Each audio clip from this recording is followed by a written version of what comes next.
কিতাবটার নাম ইবনে মাজাহ। কোন কিতাব? হাদিস নাম্বার 12। নবীজি সাল্লাল্লাহু আলাইহি সাল্লাম বলেন, ইউশিকুর রাজুলু মুত্তাকিয়ান আলা আরিকাতি, এমন একটা জামানা আসবে যে জামানায় মানুষ সিংহাসনের মধ্যে ভাব নিয়ে বসবে, সিংহাসনে ভাব নিয়ে বসা থাকবে। ইউহাদ্দাসু বিহাদিসিন মিন্নি, আমার হাদিস তার সামনে পেশ করা হবে। হাদিস পেশ করার পর ওই লোক বলবে, বাইনানা ওয়া বাইনাকুম কিতাবুল্লাহ, আমাদের মাঝে আল্লাহর কোরআন থাকতে হাদিসের কি প্রয়োজন? কোরআন থাকতে হাদিসের, এইটা বলার জন্য আমি এতগুলা কথা বলছি। নবীজিকে যা, নবীজি আমাদেরকে যা দিবে আমরা গ্রহণ করবো, ওয়াদা করছি। এখন হাদিস কে দিছে? আরে হাদিস কে দিছে? নবীজি।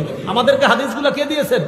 নবীজি। তো এই পণ্ডিতের সামনে হাদিস পেশ করলে বলে আমাদের মাঝে কোরআন আছে, কোরআন থাকতে হাদিসের কি প্রয়োজন? আর আমার নবী যখন নাকি বর্তমান জামানায় কেউ বলে কোরআন থাকতে হাদিসের কি প্রয়োজন, এই কথা বলার সাথে সাথে আমি আরিফ বিন হাবিবের ঈমান আরো বেড়ে যায় আমার নবীর কথার সত্যতার প্রতি। কারণ নবী 1500 বছর আগে বলছে, তোমার মতো মূর্খের যে আরিফ আর ঘটবে, তুমি বলবা কোরআন থাকতে হাদিসের কি প্রয়োজন, তুমি যে এরকম আসবা দুনিয়াতে, এটা নবী 1500 বছর আগে জানায় দিছে। তাই নবীর কথার প্রতি ঈমান আরো বাইরে গেছে।